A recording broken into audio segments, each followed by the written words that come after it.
Hello everyone, I'm back with another video. In this video, we are going to discuss how we can find which type of Windows 10 license key we are using on our Windows 10 computer.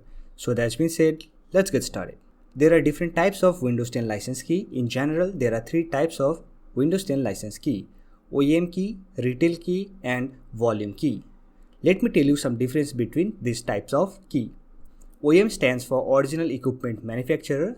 This type of key are used by manufacturers, and this type of key cannot be moved from one system to another system.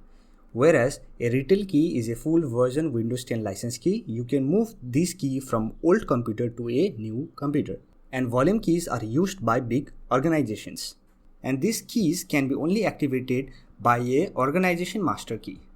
Now let us discuss how we can find out which type of Windows key we are using on our Windows 10 computer. For that, just click on Windows button and search for command prompt. And here we have our command prompt. Just run this command prompt as a administrator.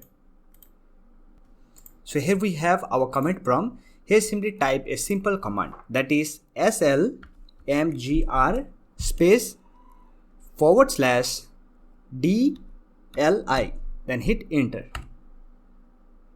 So this will open Windows script host. Here you can find name of your Windows 10, that is Windows 10 Professional Edition. Description, here you can see Windows 10 operating system retail channel.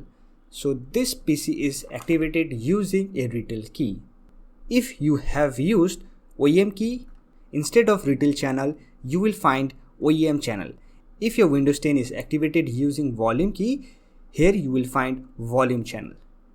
So this is a simple method by which you can identify which type of Windows 10 license key you are using on your Windows 10 PC.